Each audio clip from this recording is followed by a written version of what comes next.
Hi guys and welcome back to the channel Deepak Yadav Education. Welcome to the Daily Hindu News and Editorial Analysis of 21st of April 2022. तो guys आज है तारीख 21 अप्रैल 2022 और है Thursday. देखेंगे आज के द हिंदू कंप्लीट न्यूज़पेपर को। द हिंदू कंप्लीट न्यूज़पेपर को एनालाइज करेंगे, बट लेक्चर में आगे बढ़ने से पहले अगर आप लोगों को इस लेक्चर का पीडीएफ चाहिए तो क्या करना है, सबसे पहले डाउनलोड करना है टेलीग्राम और फिर जाकर सर्च बॉक्स में टाइप करना है Deepak Yadav education. As you can see guys आप लोग को ये वाला चैनल मिल जाएगा, इस पर क्लिक करना और जाकर इस चैनल को ज्वाइन कर लेना। देखो अगर आप लोगों को इस तरीके से ये चैनल नहीं मिलता है तो नीचे डिस्क्रिप्शन बॉक्स में आप सभी लोगों को पीडीएफ लिंक के नाम से एक लिंक मिल जाएगा। जैसे आप उस पर क्लिक करोगे ये चैनल ऑटोमेटिकली ओपन हो जाएगा, इसको जाकर ज्वाइन कर लेना। ज्वाइन करने से फ़ायदा क्या होगा, यहाँ पर आप लोगों को डेली बेसिस पर लेक्चर का पीडीएफ मिल जाता है, डेली करंट अफेयर के वीडियो का पीडीएफ और डेली बहुत सारे डिजिटल नोट्स भी प्रोवाइड करवा दिए जाते हैं। नाउ बढ़ते हैं आगे बढ़ने से पहले हमेशा की तरह हम लोग अपने लेक्चर को एक मैप के क्वेश्चन के साथ स्टार्ट करेंगे। तो आज आप सभी लोगों को मैप में जाकर देखना है सी ऑफ कॉर्टेस को कहाँ पर है ये एग्जैक्टली लोकेटेड, अच्छे से मैप में देखना। देन उसके बाद आकर नीचे कमेंट सेक्शन में टाइप करना, जिससे कि आप लोग इसको लंबे समय तक याद रख पाओगे। साथ ही साथ एक क्वेश्चन सॉल्व करेंगे जो कि यूपीएससी प्रीवियस ईयर 2017 का प्रीलिम्स में पूछा गया था। डेली बेसिस पर हम लोग यहाँ पर एक प्रीवियस ईयर क्वेश्चन को भी सॉल्व करते हैं। क्वेश्चन के अंदर IONS that is Indian Ocean Naval Symposium के बारे में पूछा गया है। अगर आप लोगों ने आईओएनएस के बारे में पढ़ा है तो डेफिनेटली ये क्वेश्चन बहुत ज़्यादा ईजी रहने वाला है आप लोगों के लिए। यहाँ पे बताया गया, देखो आईओएनएस को लेकर दो स्टेटमेंट दिए गए और पूछा गया कि दोनों स्टेटमेंट में से कौन सा करेक्ट है। पहला स्टेटमेंट ये बोलता है कि जो ये आईओएनएस है इसका उद्घाटन इंडिया में हुआ था 2015 के अंदर under the chairmanship of Indian navy. दूसरा स्टेटमेंट ये बोलता है कि जो ये आईओएनएस है ये एक ऐसा इनिशिएटिव है जो कि बात करता है कि जो हमारे इंडियन ओशन के अंदर जितनी भी कंट्रीज़ हैं, आइलैंड कंट्रीज़ हैं, उनके बीच में मैरीटाइम कोऑपरेशन को इंक्रीज़ करने के बारे में चर्चा करता है। तो इसका सही स्टेटमेंट कौन सा हो सकता है नीचे कमेंट सेक्शन में आपको बताना ज़रूर है। यहाँ पे आप देख पाओगे ऑप्शन नीचे दिए गए हैं, पहला स्टेटमेंट करेक्ट है, ऑप्शन बी दूसरा स्टेटमेंट करेक्ट है, ऑप्शन सी दोनों ही करेक्ट हैं, या फिर ऑप्शन डी दोनों में से कोई सा भी सही नहीं है। इसका आंसर नीचे कमेंट सेक्शन में दो, एटलीस्ट सभी को इसमें पार्टिसिपेट करना है, जैसे मैं आप लोगों से डेली बेसिस पर बोलता हूँ। बाय द वे इसका जो करेक्ट आंसर है वो मैंने आप लोग को टेलीग्राम पर प्रोवाइड करवा दिया है, वहाँ से भी जाकर इसको चेकआउट कर सकते हो। अदरवाइज़ उसके बाद भी अगर आप लोगों को आंसर नहीं मिलता है तो कोई परेशान होने की ज़रूरत नहीं है। वीडियो के लास्ट में मैं आपके साथ इसके करेक्ट आंसर का डिस्कशन करने वाला हूं। तो चलो शुरुआत करते हैं। फिलहाल तो पेज नंबर 1 पर एक आर्टिकल आपको ये देखने को मिलेगा। ये आर्टिकल न केवल इंडिया के अंदर पूरे दुनिया भर में चर्चा में है। जूलियन असांज की पूरी कहानी आज हम लोग इस वीडियो में समझेंगे। अभी देखो ना, इस आर्टिकल को हम यहाँ पे नहीं कवर करेंगे क्योंकि एडिटोरियल पर इस आर्टिकल को काफ़ी डिटेल से समझाया गया है। खासकर जो एक्सप्लेनर सेक्शन आता है ना, वहाँ पे पूरी कहानी बताई गई है, क्या जूलियन असांज की हिस्ट्री रही है, प्लस प्रेजेंट सिनेरियो क्या है और कैसे यूएस यहाँ पर जूलियन असांज के पीछे पड़ा हुआ है। इनफैक्ट बहुत सारी कंट्रीज़ इस व्यक्ति के पीछे लड़ने लगी हैं। फिर उसके बाद यहाँ पे आप देख पाओगे काफ़ी सारे लोग यहाँ पर जूलियन असांज को फ्री करने में मतलब सपोर्ट करते हैं, काफ़ी सारे लोग अगेंस्ट में। पूरा मुद्दा क्या है ना, हम लोग समझेंगे, मतलब एक जैसा पिक्चर का सिनेरियो होता है ना, पूरा फिल्म वाली कंडीशन आपको यहाँ पर देखने को मिल रही है। पूरा का पूरा क्या मुद्दा हुआ है वो मैं आपको एडिटोरियल डिस्कशन जब हम लोग अभी स्टार्ट करेंगे थोड़ी देर में, तब मैं आपको वहाँ पे बता दूंगा। ओके, तो दो जगह आर्टिकल कवर करने से कोई फ़ायदा होगा नहीं, एक ही जगह पर इसको हम लोग देखने वाले हैं। फिलहाल अभी नेक्स्ट आर्टिकल पर चलते हैं। नाउ नेक्स्ट आर्टिकल हमारे एग्जामिनेशन के पॉइंट ऑफ व्यू से इंपॉर्टेंट होगा, खासकर जीएस पेपर 2 और 3 दोनों से रिलेट कर पाओगे।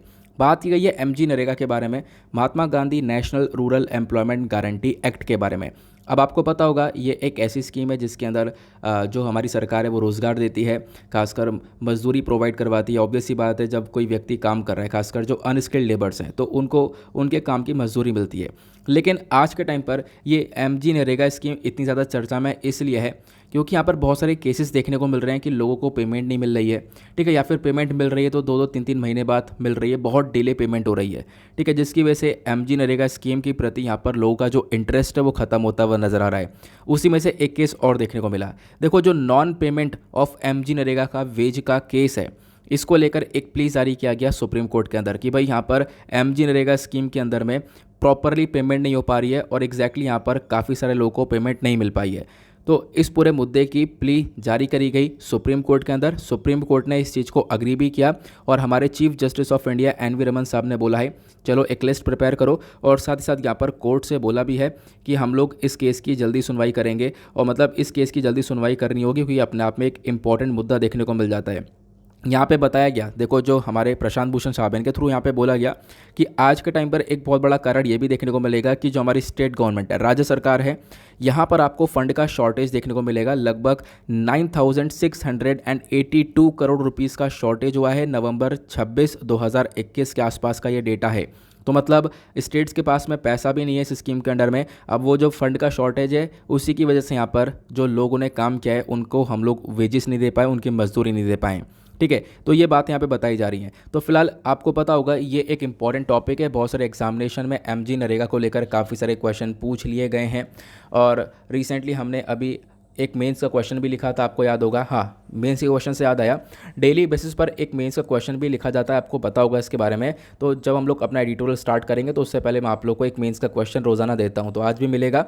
बस खाली करना क्या है, उस क्वेश्चन को लिखना है, फिर उसके बाद मैं आपको बताऊँगा कैसे वो सबमिट करना है, कहाँ पर पोस्ट करना है। ठीक है, फिलहाल इस आर्टिकल के अंदर अभी दो चार चीज़ें और बहुत ज़्यादा इंपॉर्टेंट निकल कर आती हैं। सबसे पहली चीज़, हम लोग इस स्कीम के बारे में बात करेंगे, स्कीम क्या है।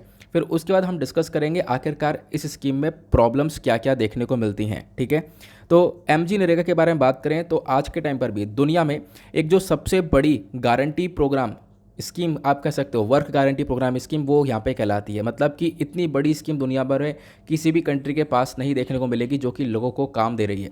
ठीक है, फिर उसके बाद यहाँ पर देख पाओगे इस स्कीम को लाया गया था 2 फरवरी 2006 के अंदर। और यहाँ पे हुआ क्या था, पहले तो 2005 में एक एक्ट को पास किया गया, Mahatma Gandhi national rural employment guarantee act.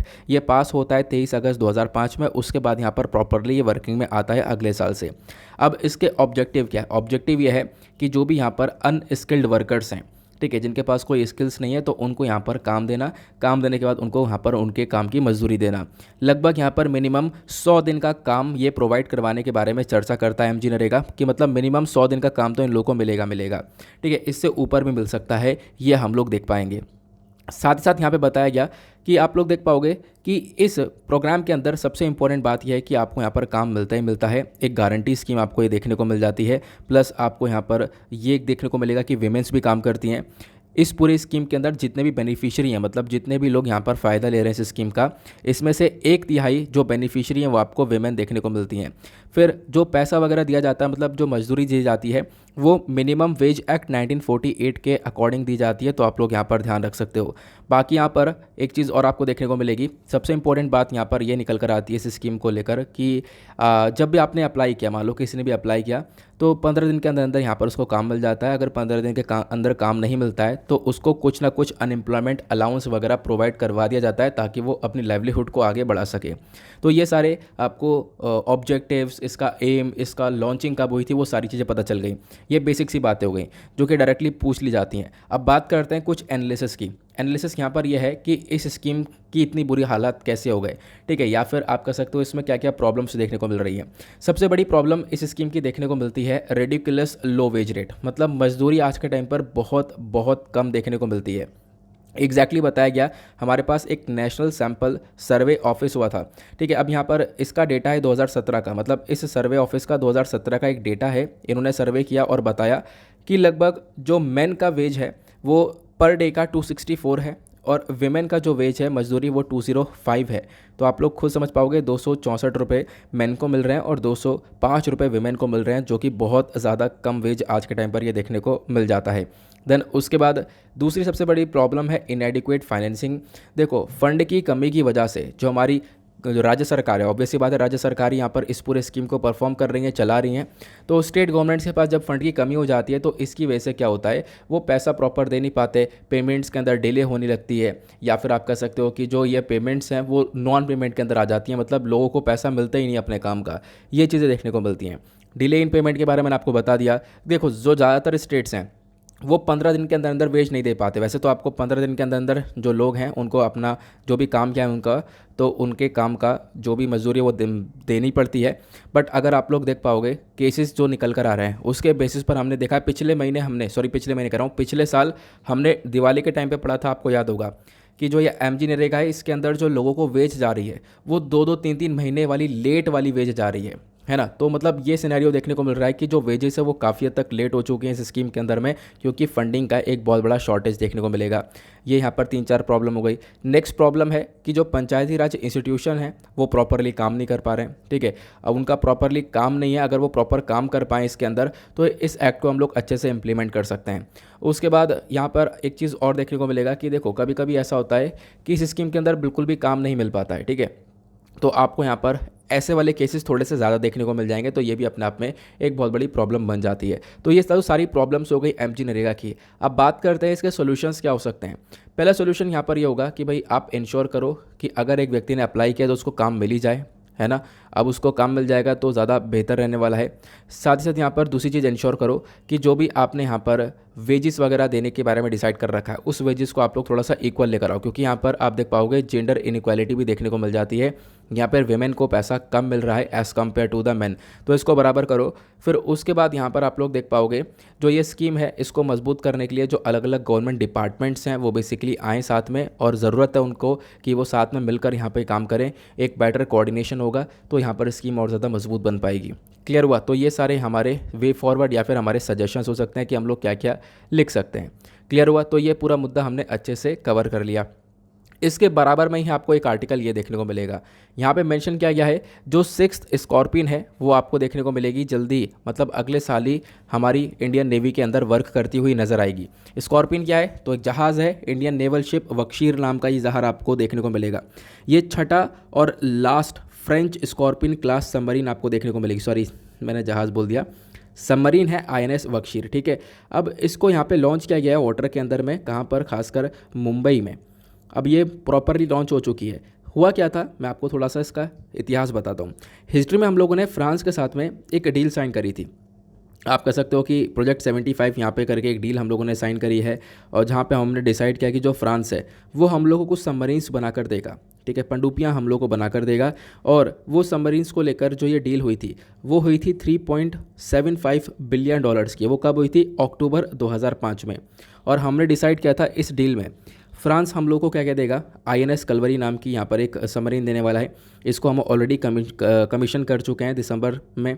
उसके बाद एक है INS खंदेरी, जो ऑलरेडी यहाँ पर हमारे पास आ चुकी है। देन उसके बाद INS वगीर, वक्शीर नहीं है ये वगीर है, ये भी ऑलरेडी आ चुकी है। फिर उसके बाद INS करंज, ये भी ऑलरेडी आ चुके हैं। देन INS वेला, ये यहाँ पे नवंबर 2021 में हमारे पास आ चुकी है। अब फाइनली यहाँ पर जो INS वक्शीर है उसको भी लेकर आ गया है। इसकी लॉन्चिंग वगैरह हो चुकी है मुंबई में, उसको यहाँ पे टेस्ट उतार दिया गया है, इसकी टेस्टिंग वगैरह कर दी गई है। अब इस छठी सबमरीन को हम लोग प्रॉपरली हमारी इंडियन नेवी के अंदर लेकर आएंगे, इंडियन नेवी को डिलीवर कर देंगे अगले साल।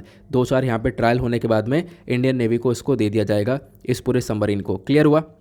तो ये यहाँ पर आप लोग देख पाओगे, तो ये सबमरीन का मामला है। आई होप आप लोग यहाँ पर समझ गए होंगे।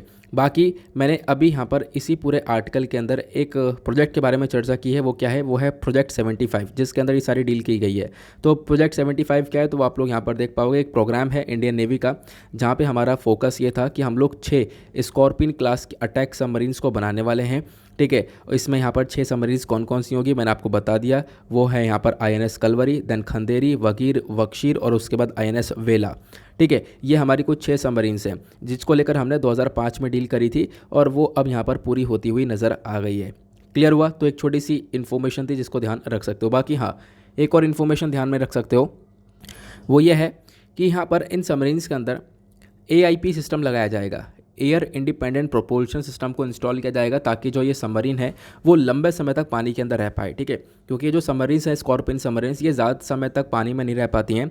अब ज़्यादातर समय तक जो पानी में रह पाएगी सबमरीन, ऑब्वियस सी बात है वही बेहतर होगी, है ना। और वो वाली जो सबमरीन होती है वो होती है न्यूक्लियर वाली, ठीक है। न्यूक्लियर पावर सबमरीन्स होती हैं जो लंबे समय तक पानी में रह सकती हैं, जहाँ पे न्यूक्लियर एनर्जी से क्या होता है, वो एनर्जी जनरेट करती हैं और वो लंबे समय तक पानी के अंदर रह पाती हैं।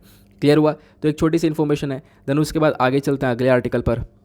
नाउ अगला आर्टिकल भी काफ़ी इंटरेस्टिंग सा है, इसको आप लोग साइंस एंड टेक्स से रिलेट कर पाओगे, है ना। और अभी आगे बढ़ने से पहले वीडियो पे जो लाइक का बटन है उसको दबा देना यार, लाइक करके आप लोग सपोर्ट कर सकते हो, ठीक है। जितने मैक्सिमम लाइक्स रहते हैं उतना ज़्यादा मोटिवेशन मिलता है, तो आप लोग वीडियो पर लाइक ज़रूर कर देना। नाउ यहाँ पे जो आर्टिकल है वो बात करता है स्पेस ब्रिक्स के बारे में, मतलब कि अंतरिक्ष में ईंटें बना सकते हैं, ईंटा बनाकर उससे घर बना सकते हैं। ऐसा यहाँ पर आप देख पाओगे एक हमारे पास आर्टिकल आता है। आर्टिकल ये है, ये सारा काम मार्स पे किया जा सकता है। मतलब हम लोग मार्स के ऊपर, मंगल ग्रह पर हम लोग एक बिल्डिंग बना सकते हैं और वो भी स्पेस के अंदर बनाई हुई ईंटों से। ये यहाँ पर स्टेटमेंट निकल कर आया है। जो भी रिसर्चर्स हैं इसरो के, इंडियन स्पेस रिसर्च ऑर्गेनाइजेशन के, साथ ही साथ इंडियन इंस्टीट्यूट ऑफ साइंस के, इन्होंने यहाँ पर एक तरीका निकाल लिया है। इस तरीके के अंदर हम लोग क्या कर सकते हैं, जो मार्स के ऊपर मिट्टी मिलती है, मैरिटशन सॉइल जो होता है, उससे हम लोग क्या कर सकते हैं, ईंटा बना सकते हैं। लेकिन ऐसा डायरेक्टली उससे मिट्टी से ईंटा नहीं बनाएंगे। इसके अंदर इस आप कह सकते हो मिट्टी के अंदर आपको बैक्टीरिया का यूज़ करना पड़ेगा, बैक्टीरिया के साथ साथ यूरिया का यूज़ करना पड़ेगा। इन सब का यूज़ करने के बाद में स्पेस ब्रिक बन पाती है। अब ये स्पेस ब्रिक आप देख पाओगे कुछ इस प्रकार से पिक्चर के अंदर दिख रही होगी, यह है कि बन जाएगी। अब जब ये ब्रिक बन जाएगी तो ऑब्वियस सी बात है हम लोग बिल्डिंग लाइक स्ट्रक्चर भी मार्स के ऊपर बना सकते हैं, ऐसा यहाँ पर स्टेटमेंट निकल कर आता है। ठीक है, तो आप लोग देख पाओगे रेड प्लैनेट के ऊपर एक बहुत अच्छी तरीके से हम लोग बिल्डिंग को क्रिएट कर सकते हैं। ये रिसर्चर्स ने बताया। रिसर्चर्स ने यहाँ पर बताया कि देखो, इस ब्रिक को बनाने के लिए आपको काफ़ी सारी चीज़ों की रिक्वायरमेंट होगी।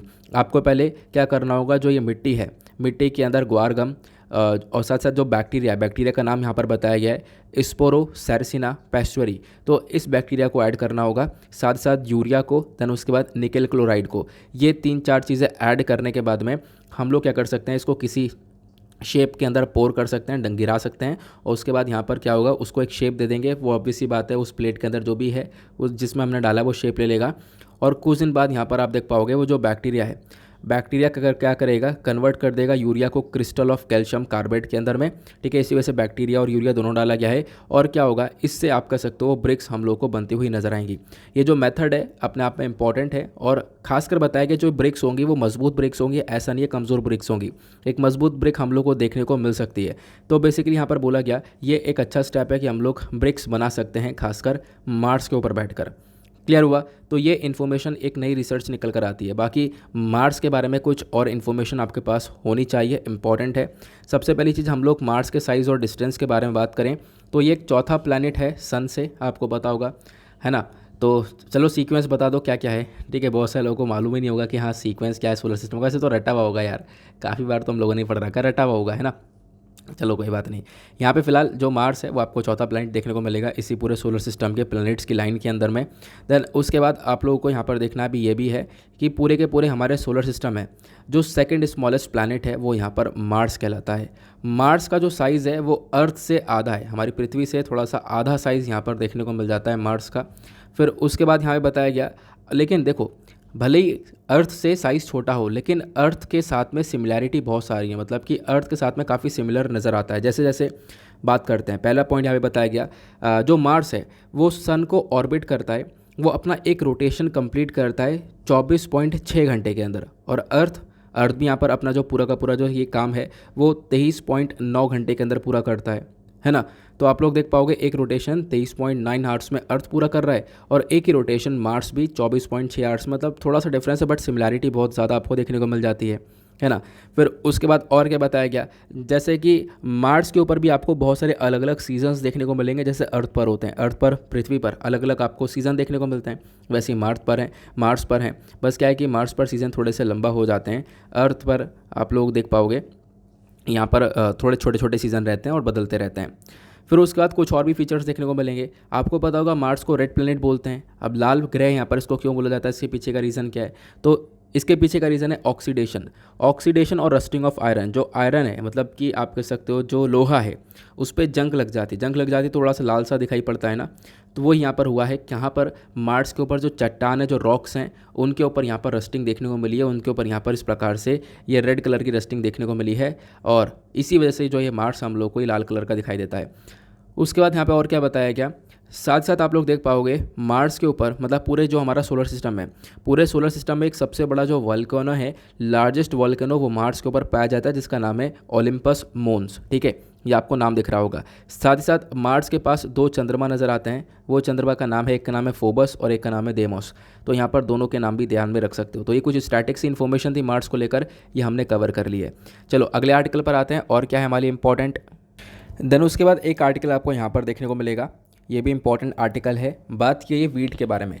जो इंडिया का गेहूं है, आपको पता होगा आज के टाइम पर रशिया यूक्रेन के बीच में जो ये डिस्प्यूट है, इसकी वजह से दुनिया भर में गेहूं का एक अकाल पड़ता हुआ नज़र आया, क्योंकि रशिया यूक्रेन बहुत ज़्यादा मात्रा में गेहूं का प्रोडक्शन कर उस गेहूं को अलग अलग देशों को बेचते हैं।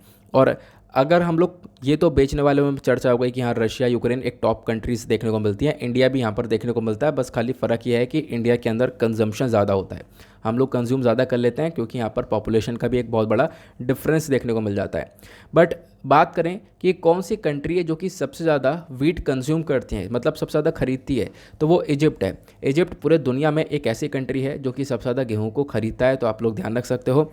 अब क्या है, इजिप्ट के साथ में हमारी डील वगैरह हुई है, हम लोग यहाँ पर गेहूं को एक्सपोर्ट करेंगे, लेकिन उसमें भी कुछ चैलेंजेस आ रहे हैं, परेशानियाँ आ रही हैं, उन्हीं परेशानियों को यहाँ पर इस आर्टिकल के अंदर बताया गया।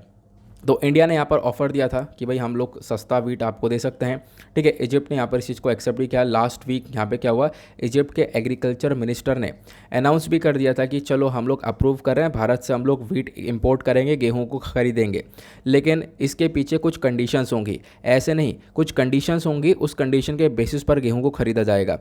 अब वो कंडीशन क्या क्या है, तो कंडीशन के अंदर इन्होंने बोला कि पहली बात तो देखो हमारा एक इंस्पेक्शन आएगा, वो चेक करेगा भाई गेहूं कैसा है, गेहूं की क्वालिटी चेक की जाएगी। साथ साथ यहाँ पर इंडिया से बोला जाएगा कि आप भाई ये वाला पेस्टिसाइड इस्तेमाल करो, ये वाला कीटनाशक इस्तेमाल करो, इसके अलावा कोई दूसरा कीटनाशक इस्तेमाल मत करना। ये कुछ कंडीशन रखी गई थी।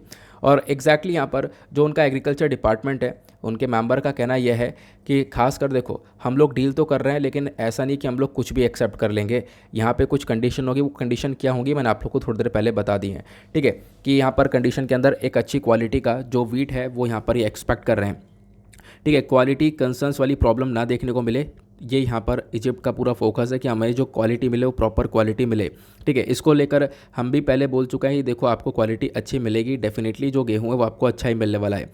बाकी जो भी हमारे ट्रेडर्स हैं या गवर्नमेंट ऑफिशियल्स हैं इंडिया के अंदर में, इन्होंने यहाँ पर ये बोला कि देखो हम पहले भी बहुत सारा एक्सपोर्ट कर चुके हैं, बहुत सारे गेहूँ हम लोग Bangladesh, south Korea, Sri Lanka, Oman, उसके बाद कतर और भी दूसरे कंट्रीज़ में भेज चुके हैं, वहाँ से हमें पास कोई भी कंप्लेंट नहीं आई है, तो आपके पास भी कंप्लेंट नहीं आएगी। लेकिन उसके बावजूद भी एक सबसे बड़ा चैलेंज है फ्राइट कॉस्ट, मतलब कि यहाँ से सामान हमने तैयार किया, उसको भर दिया, अब उसको लेकर जाने पर जो एक्स्ट्रा पैसा लग रहा है वो बहुत ज़्यादा लग रहा है। फ्राइट कॉस्ट यहाँ पर डबल होता हुआ नज़र आ रहा है। आप देख पाओगे जो ट्रेडर्स हैं वो ये बोल रहे हैं कि भाई यहाँ पर आप देख पाओगे जो ये कॉस्ट है, ये सबसे बड़ा चैलेंज है इंडियन सप्लायर्स के लिए। भाई आप कहोगे 1 टन के लिए $70 यहाँ पर खर्चना पड़ रहा है, तो ये अपने आप में बहुत ज़्यादा है। पहले यहाँ पर $30 खर्चना पड़ रहा था, तो आज के टाइम पर ये डबल से भी ज़्यादा हो चुका है, ये यहाँ पर इंडियन सप्लायर्स का कहना है। तो इनको काफ़ी सारी प्रॉब्लम होने वाली है। जो इंडिया का वीट एक्सपोर्ट है वो भी आपको अच्छा खासा देखने को मिलेगा, बट अब की बार आप देख पाओगे एक्सपोर्ट बढ़ा है। पिछले साल एक्सपोर्ट बहुत कम था, पिछले साल के कंपैरिजन में अब की बार का एक्सपोर्ट बहुत अच्छा है, तो डेफिनेटली हम लोग एक्सपोर्ट करेंगे।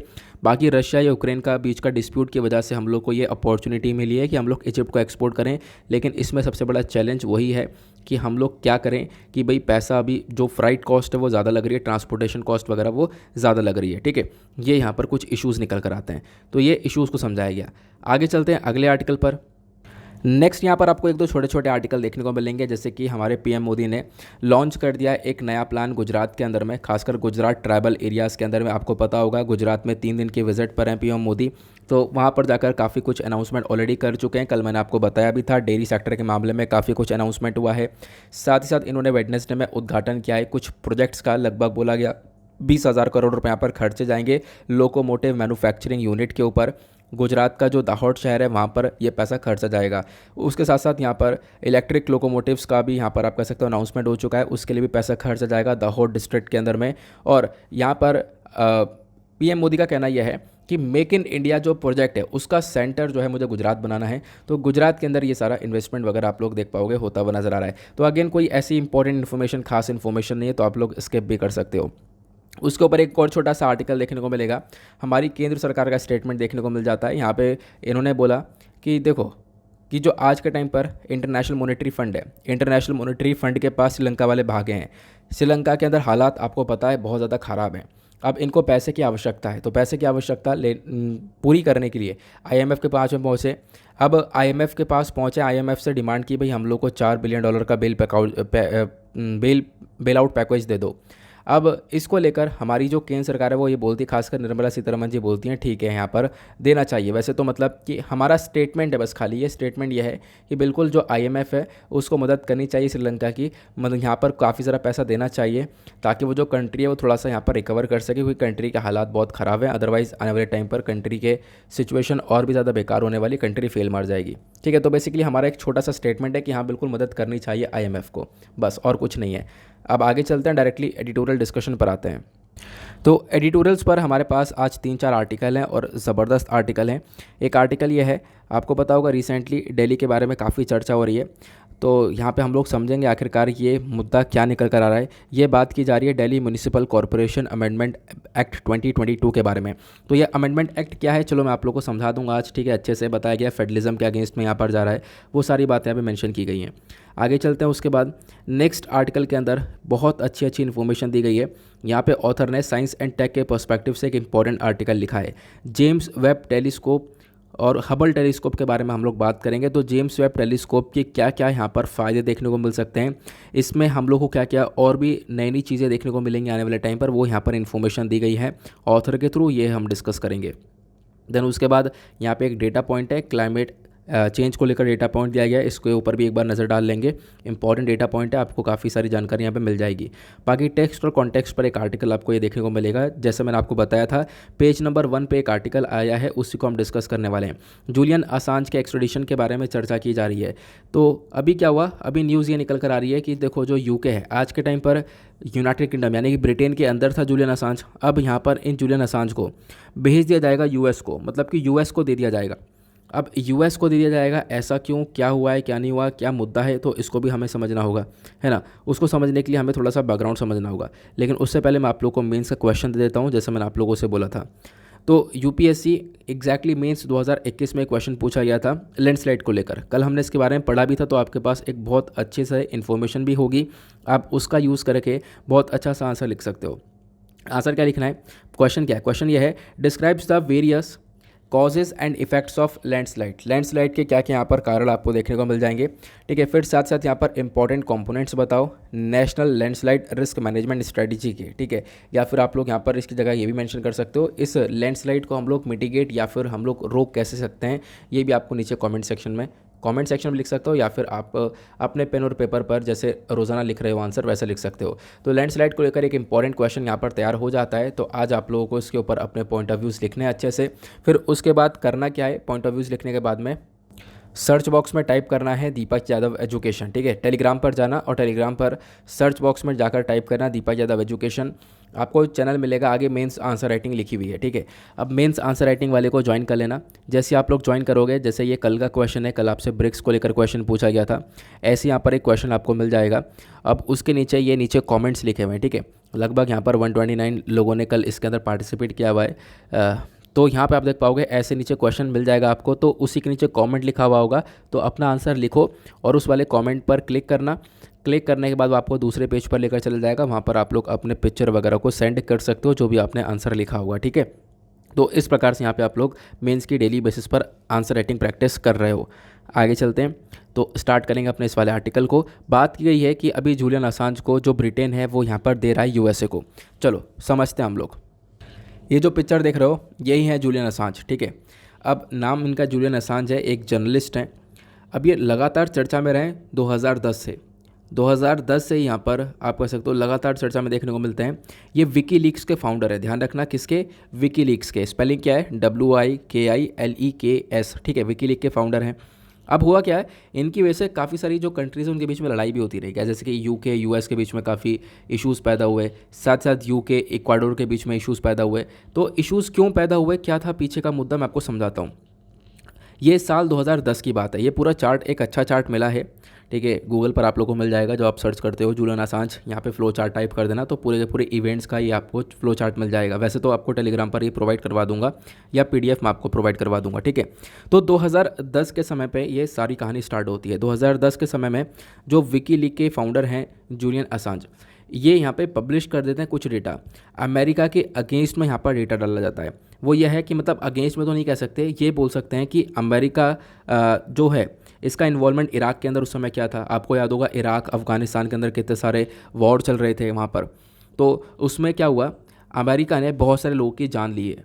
लगभग यहाँ पर ये बताया गया इराक के अंदर यूएसए ने 66,000 लोगों को मार दिया था, 66,000 सिविलियन को मार दिया था। ये यहाँ पर पहले तो किसी को नहीं पता था, ये सीक्रेटली काम किया गया, किसी को कुछ नहीं पता था। ये इन्फॉर्मेशन निकाली है इन्होंने, ये इन्फॉर्मेशन इन्होंने बाहर निकाल कर दी, जिसकी वजह से यहाँ पर अमेरिका की बहुत ज़्यादा आलोचना होने लगी थी। तो जूलियन असांज के ऊपर जो खतरा है वो तभी से स्टार्ट हुआ जब इन्होंने यहाँ पर यूएसए का ये पूरा का पूरा पर्दाफाश किया कि भाई यहाँ पर इराक और अफगानिस्तान के अंदर जो ये वॉर हो रही है, देख पाओगे इराक के साथ साथ जो ये अफगानिस्तान है, जो भी वॉर हुई है वहाँ पर एक बहुत बड़ा रोल आपको यूएसए का देखने को मिलेगा। यूएसए ने बहुत सारे लोगों की जान ली है, क्लियर हुआ। फिर उसके बाद क्या होता है, यहाँ पे आप कह सकते हो कि ये मतलब यूएसए के पीछे पड़ जाता है। अब यूएसए जब पड़ता है ना इनके पीछे, तो ये भागते रहते हैं इधर उधर कि भाई यहाँ पर मैं कहीं ना कहीं बच जाऊँ, नहीं तो फिर यहाँ पे यूएसए पकड़ लेगा, तो यूएसए अपने हिसाब से यहाँ पर ट्रीट करेगा। तो ये प्रॉब्लम्स यहाँ पर देखने को मिल जाती हैं इनको। अब होता क्या है, होता यह है, ये कहानी धीरे धीरे चल रही होती है, ये और भी इन्फॉर्मेशन लीक करते रहते हैं, लगातार और इन्फॉर्मेशन लीक करते रहते हैं। इनफैक्ट आपको पता होगा यूएसए की जो प्रेसिडेंट हुआ करती थी उनसे पहले हिलैरी क्लिंटन, ठीक है, हिलैरी क्लिंटन की जो सरकार है वो भी यहाँ पर गिर चुकी थी। किसकी वजह से? इनकी वजह से। जूलियन असांज ने यहाँ पर हिलैरी क्लिंटन के काफ़ी सारे जो ईमेल्स हैं ना, वो ईमेल्स यहाँ पर वायरल कर दिए थे। ईमेल्स निकाल कर यहाँ पर आप कह सकते हो सभी लोगों को दे दिए थे, या सभी लोगों को उन ईमेल्स के बारे में इन्फॉर्मेशन पता चली है, जो कि मतलब जिसकी वजह से क्या हुआ, जो हिलैरी क्लिंटन है उनकी इमेज जो है बिल्कुल डाउन हो गई। अब हिलैरी क्लिंटन की सरकार भी यहाँ पर डूब गई थी इन्हीं सारे ईमेल्स की वजह से, ठीक है, जिसकी वजह से यहाँ पर आप कह सकते हो डोनाल्ड ट्रंप एक प्रेसिडेंट बनकर है, डोनाल्ड ट्रंप को अपॉर्चुनिटी मिल गई है। डोनाल्ड ट्रंप ने बाद में इनको थैंक यू भी बोला जूलियन असांज को कि हाँ आपने जो है जो पिछली सरकार है उनकी जो है इन्फॉर्मेशन सारी निकाली है, और उनकी वजह से, तुम्हारी वजह से यहाँ पर मैं जीता हूँ, तो इस वजह से यहाँ पर डोनाल्ड ट्रंप ने थैंक यू भी बोला था। तो ये सिनेरियो पूरा का पूरा क्रिएट हो रहा है। तो आपने देखा कि हाँ अब क्या है, जो बाइडन वापस से आ चुके हैं, अब जो बाइडन भी उनके साथ के, तो क्या है जो बाइडन भी चाहते ये हैं कि ये जो पूरा का पूरा जूलियन असांज है, ठीक है, ये जो प्रोसेस है पूरा का पूरा ख़त्म हो और जूलियन असांज को जो है अमेरिका के अंदर वापस से लाया जाए, ठीक है, अमेरिका के अंदर लेकर आओ इस जूलियन असांज को, यहाँ पे अमेरिका मांग रहा है। अब अमेरिका इसलिए मांग रहा है क्योंकि यहाँ पर अमेरिका के प्रति इन्होंने बहुत सारी इन्फॉर्मेशन निकाल कर दी है। तो इसी चीज़ को देखते हुए बहुत सारे जो लोग हैं वो बोलते हैं भाई एक ट्रू जर्नलिस्ट है ये, बहुत सारे लोग यहाँ पर इनके अगेंस्ट में चले जाते हैं, इस प्रकार की चीज़ें नज़र आती हैं। अब आप कहोगे ये 2010 का मुद्दा है, ये 2022 चल रहा है, इतने साल हो गए, इतने साल बीच में हुआ क्या? अब मैं आपको ये समझाता हूँ बीच में हुआ क्या। 2010 में जब ये सारी सब कुछ हो जाता है तो जूलियन असांज को अरेस्ट करने के लिए यहाँ पर इन्फॉर्मेशन आती है कि भाई जूलियन असांज को अरेस्ट किया जाए। अब जूलियन असांज यहाँ पर क्या होते हैं, यूके के अंदर होते हैं। अब होता क्या है, यूके के अंदर भी होते हैं, तो कोई देखो पहले तो अरेस्ट कर नहीं पाता है, दो ये भागते रहते हैं, अरेस्ट नहीं कर पाते हैं। तो होता क्या है, जो स्वीडन है, स्वीडन एक कंट्री जो है वो चर्चा में आ जाती है। स्वीडन क्यों चर्चा में आ जाता है? क्योंकि स्वीडन यहाँ पे जूलियन असांज के ऊपर इल्ज़ाम लगा देता है। अब स्वीडन का क्या रोल है यहाँ पर? कोई रोल नहीं है, लेकिन क्या है आप कह सकते हो बाकी कंट्रीज़ के प्रेशर में, मतलब बाकी कंट्रीज़ को सपोर्ट करने के लिए स्वीडन यहाँ पर यूएसए को सपोर्ट करने के लिए क्या करता है, जूलियन असांज के ऊपर रेप के चार्जेस लगा देता है कि जूलियन असांज ने रेप किया है, ठीक है। तो ये चार्जेस लगा दिए गए कब, आप देख पाओगे स्टार्टिंग में 2010 के अंदर। तो स्वीडिश पुलिस ने क्वेश्चन पूछा असांज से, ठीक है, चार्जेस लगा दिए गए, रेप के, मोलेस्टेशन के चार्जेस लगा दिए गए, जिसको जूलियन असांज मना कर रहे थे, नहीं मैंने ऐसा कुछ भी नहीं किया है। अब क्या हुआ कि पुलिस इनको अरेस्ट करने आती है, इंटरनेशनल अरेस्ट यहाँ पर करने आती है। अब क्या होता है, ये अरेस्ट होना चाहते नहीं थे, तो ये क्या हो गए, ये दौड़ते गए, भागते भागते कहाँ पे छुप गए, इक्वाडोर के एम्बेसी के अंदर छुप गए, जैसा आप लोग देख पा रहे होंगे। तो लंदन के अंदर यानी यूके के अंदर, ब्रिटेन में आप देख पाओगे आपको इक्वाडोर की एम्बेसी देखने को मिलेगी, क्योंकि कंट्रीज़ के अंदर अलग अलग देशों की एम्बेसी होती है, आपको पता है ना। तो मतलब जैसे कि इंडिया के अंदर जो दिल्ली है वहाँ पे आपको अलग अलग कंट्री से सारी एम्बेसीज देखने को मिल जाएंगे। वैसे यहाँ पर जो कंट्रीज़ होती हैं वहाँ पे दुनिया भर के दूतावास यहाँ पे आपको देखने को मिल जाते हैं, अलग अलग एम्बेसीज देखने को मिल जाती हैं। अब उन एम्बेसीज के अंदर में जो रूल्स एंड रेगुलेशंस होते हैं वो उन कंट्रीज़ के हिसाब से होता है। जैसे कि इंडिया के अंदर रशिया की एम्बेसी है तो वहाँ पर रशिया के हिसाब से रूल्स एंड रेगुलेशन होंगे, या अमेरिका की भी एम्बेसी है तो अमेरिका के हिसाब से रूल्स एंड रेगुलेशंस होंगे। वहाँ पे हमारी जो रूल्स एंड रेगुलेशन है वो नहीं चलते, ठीक है, उस एम्बेसी के अंदर, उस बिल्डिंग के अंदर। क्लियर हुआ? तो ये यहाँ पर देखने को मिल जाता है। तो ये इक्वाडोर की एम्बेसी में जाकर बैठ जाते हैं। अब इक्वाडोर की एम्बेसी में जाते हैं, लगभग आप कह सकते हो कि वहाँ पर 6 साल तक यहाँ पर उन्होंने टाइम बिताया हुआ होता है। मतलब आप कह सकते हो 2012 में गए, एम्बेसी में चले गए इक्वाडोर की, और वहाँ पर जाकर शरण ले ली, एग्जैक्टली इक्वाडोर ने भी हेल्प करी इनकी, इक्वाडोर ने यहाँ पर इनको शरण भी दी। तो 2012, 13, 14, 15, 16 बहुत लंबे समय से यहाँ पे आप कह सकते हो कि ये वहीं पर एम्बेसी के अंदर रहे थे। एग्जैक्टली 2017 के अंदर क्या हुआ, 2017 में इक्वाडोर ने तो इनको सिटीजनशिप देने के बारे में चर्चा कर दी कि हम तुम्हें सिटीजनशिप दे देते हैं, ठीक है, आप नागरिकता ले लो, आपको कोई कुछ नहीं कहेगा, क्योंकि आप इक्वाडोर के एम्बेसी के अंदर है। तो यहाँ पर अपने हिसाब से आप कह सकते हो कि इनको एक प्रोटेक्शन मिल रही थी। तो इसमें ना यूएस कुछ कर पाया, ना फिर ब्रिटेन कुछ कर पाया, तो कोई कुछ कर नहीं पा रहा था। ब्रिटेन इंतजार कर रहा था कि कब ये एम्बेसी से निकलेंगे, लेकिन ये निकले नहीं 6-7 साल तक। अब ये एम्बेसी से कब निकलेंगे तो उस समय ब्रिटेन पकड़ लेगा इन्हें, ब्रिटेन की पुलिस पकड़ लेगी। ये यहाँ पर फोकस रहा था, क्योंकि ब्रिटेन के ऊपर जोर पड़ रहा था अमेरिका का भी, हमें जूलियन असांज चाहिए। क्लियर हुआ, जूलियन असांज ने ये सारी इन्फॉर्मेशन लीक करी है। अब बीच में मामला ये ठंडे बस्ते में चला गया था, क्यों? क्योंकि डोनाल्ड ट्रंप आ चुके थे। डोनाल्ड ट्रंप ने इतना यहाँ पर इसके ऊपर फोकस किया नहीं था, ठीक है, कुछ खास इतना फोकस नहीं किया था जूलियन असांज के ऊपर। बट जो बाइडन आ चुके हैं वापस से, तो अब ज़्यादा फोकस किया जा रहा है वापस से। जो बाइडन भी चाहते हैं कि जो जूलियन असांज है वो अमेरिका के हाथ में वापस से आना चाहिए, ठीक है। अब क्या होता है, 2017 में इक्वाडोर जो है इनको सिटीजनशिप देता है कि आप सिटीजनशिप ले लो अच्छे से, ठीक है, सिटीजनशिप लोगे, एक प्रोटेक्शन मिल जाएगी। अब एक मामला फिर आगे चलता रहता है, आगे चलता रहता है। तो आप लोग देख पाओगे थोड़े टाइम बाद, लगभग आप कह सकते हो कि यूएसए और ब्रिटेन ने मिलकर इक्वाडोर की हालत ख़राब कर दी कि भाई इक्वाडोर प्रोटेक्शन क्यों दे रहा है। इक्वाडोर एक देश आपको देखने को मिलेगा, मैं इसकी इक्वाडोर की लोकेशन आपको दिखा देता हूँ, ठीक है। यहाँ पे आप देख पाओगे, एक सेकेंड, इक्वाडोर यहाँ पर आपको देखने को मिलेगा साउथ अमेरिका में। ये रहा इक्वाडोर, ठीक है, ये आपको ये देखने को मिलेगा। इसी की एम्बेसी आपको यूके में देखने को मिल जाती है। तो क्या हुआ, इक्वाडोर सपोर्ट कर रहा था। अब यूके यूएस ने मिलकर जब एक टाइम पे हद हो गई कि सिटीजनशिप वगैरह दे दी गई इक्वाडोर की इनको, ठीक है, वहीं बैठे बैठे सारा काम हो गया, वहीं एम्बेसी के अंदर बैठे बैठे इन्होंने सारा काम कर लिया। अब क्या हुआ, इनको ये सिटीजनशिप दे दी गई। अब सिटीजनशिप देने के बाद में कुछ टाइम बाद में क्या होता है, यूएसए और ब्रिटेन दोनों मिलकर इक्वाडोर की हालत ख़राब करते हैं। कैसे? इक्वाडोर के अंदर सरकार ही बदल देते हैं।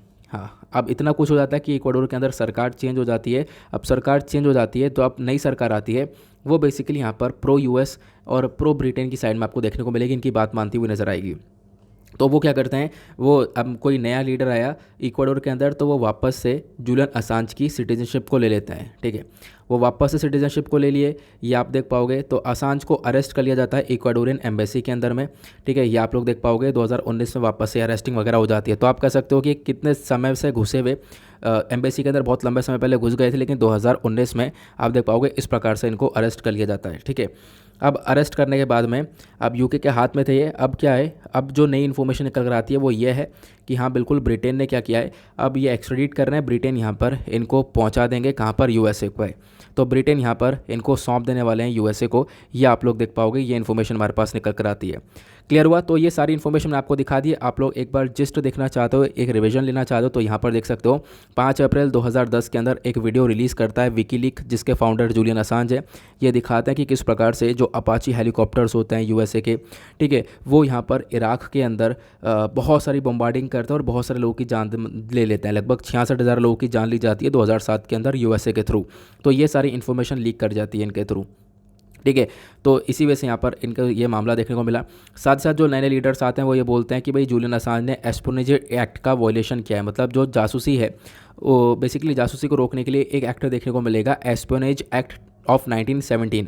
तो इसका वॉयलेशन क्या है, इसी वजह से यहाँ पर असांज को अरेस्ट करना चाहिए। लेकिन असांज ने यहाँ पर मतलब अपने आप को बचाते बचाते आप देख पाओगे 7 साल तक इन्होंने इक्वाडोर की एम्बेसी के अंदर अपना टाइम बिताया। ये मैंने आप लोगों को बता ही दिया, लंदन के अंदर में।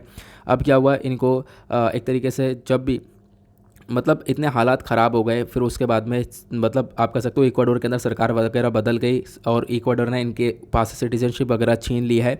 तो अब वापस में आप देख पाओगे ये यूके के हाथ में है और अब यहाँ पर इनको वापस से यूएसए भेजा जाएगा, ठीक है।